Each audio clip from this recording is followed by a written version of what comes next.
What's up, ninjas? We just finished this yard right here. It's been go, go, go all freaking day long. And I haven't even had a chance to pick up the camera, but I was like, I gotta make a video. It's Thirsty Thursday. Not to mention, if it does rain tomorrow, then tomorrow might be a boring day. So anyway, got quite a few updates that I want to update you. Sassafras, just coming from the rear. It's Thirsty Thursday and everybody's thirsty, and it's for some reason today we're thirsty for the yards and the customers are thirsty for the money. I've been dealing with customers, ninjas, all freaking day.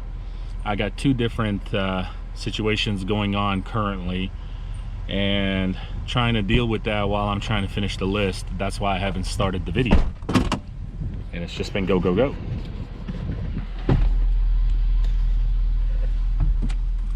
Oh, I see you found them babies. Yeah, what's up, Sass?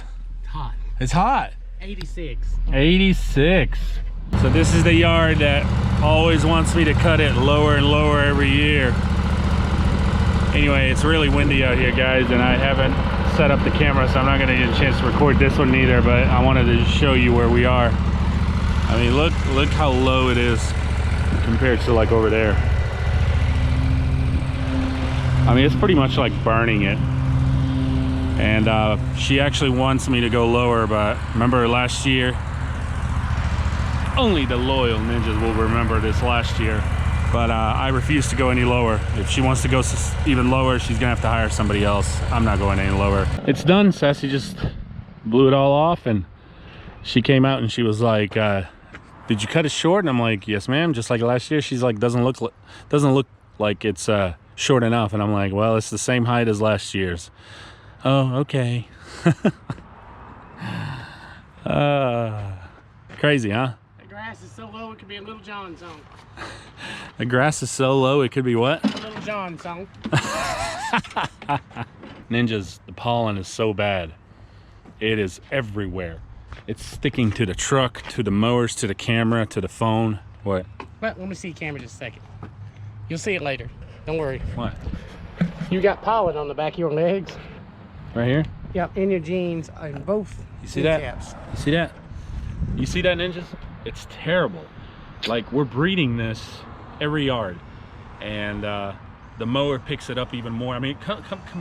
Look at Tiny. Look at Tiny. Look, you can tell fingerprints. Look at the glass. Look. It's that bad. What's the solution for this, Sass? Rain. Rain. We need rain. You won't hear me say that a lot, but we need rain to wash this down.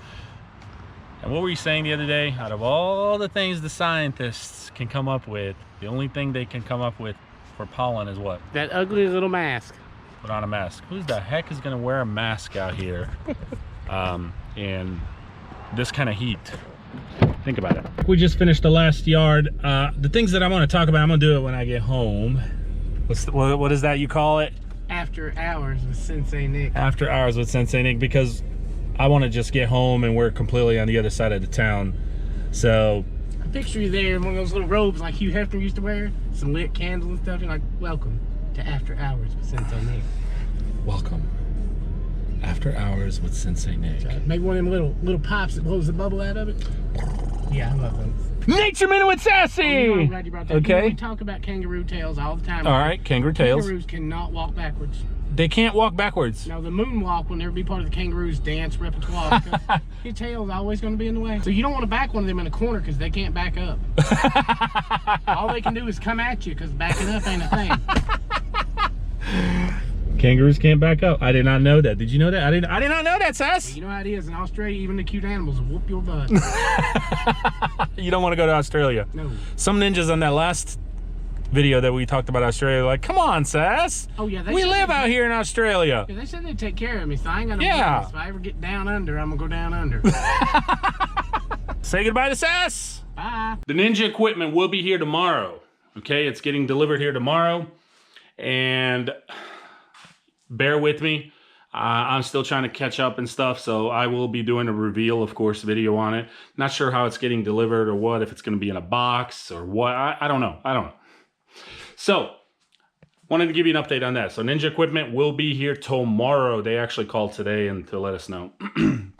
So, anyway, so one of the things that I've been dealing with today was 2 different customers in 2 different situations, and I wanted to share with you in hopes that maybe you can learn a little bit from it, but also you're more than welcome to give me your advice on it and what you think and what would you do. So, you know, I have the HOAs and I have the townhomes that I've been now doing for a couple of years.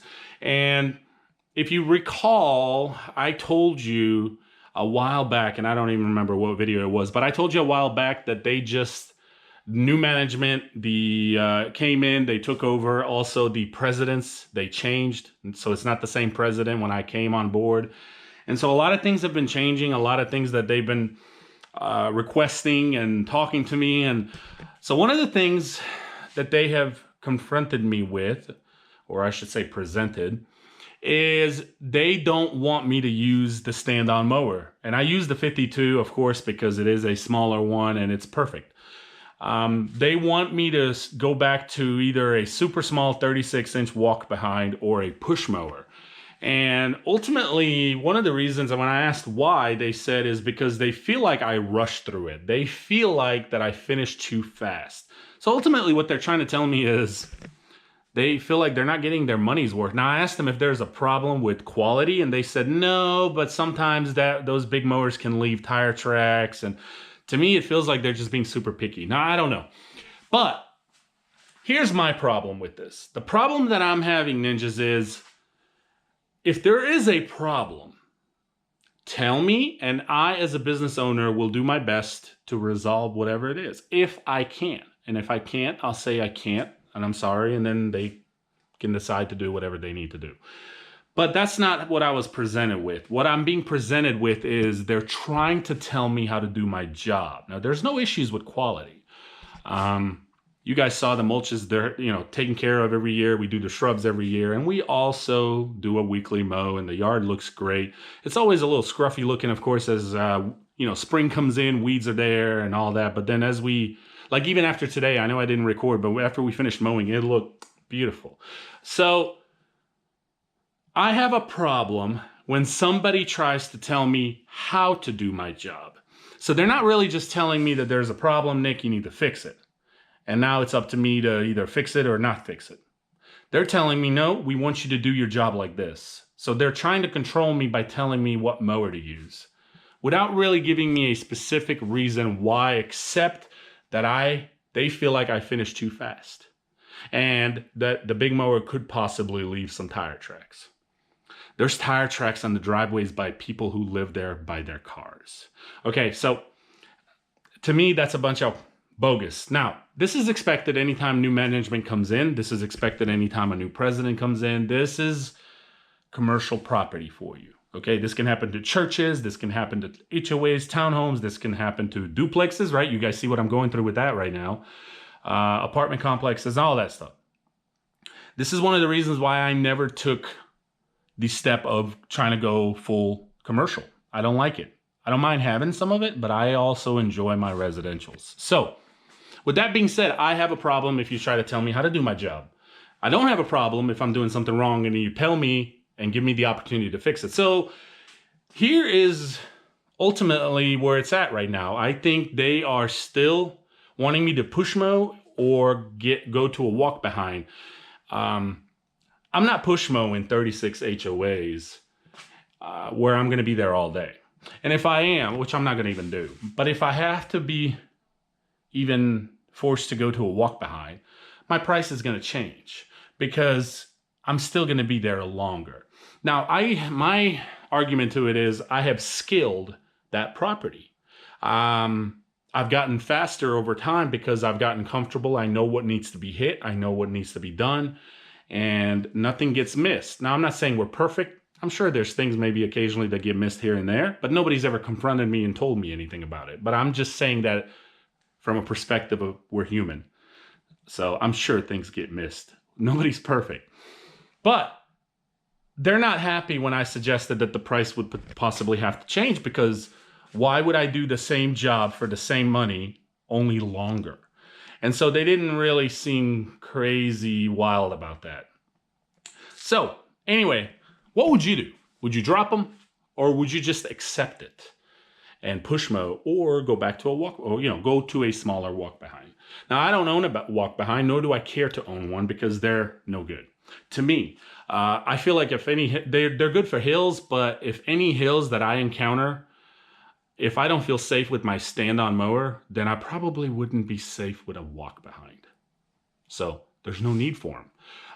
And I'm happy to turn down any kind of crazy hills where I would just absolutely have to weed eat only. And that's if I wanted to. If I wanted to weed eat a certain yard, then I will. Because I can. I'm the owner. I can do whatever I want with it. If I want this yard or that yard or not. My point is, I don't really care to go buy a walk behind just for them. Okay? And let's say I do. Then what? If they're being so picky about this, and they haven't really given me an example or a reason for it, a reason that's justifiable in my book, then what's next? So here I go buy a walk behind, and then there's something else. What's next? They're going to say, now included in the price, you need to pull all the weeds out of the beds. Yeah, see, this is where you have to make that decision as a business owner. What do you do? Where do you go with this? What kind of decision do you make? Is it worth it?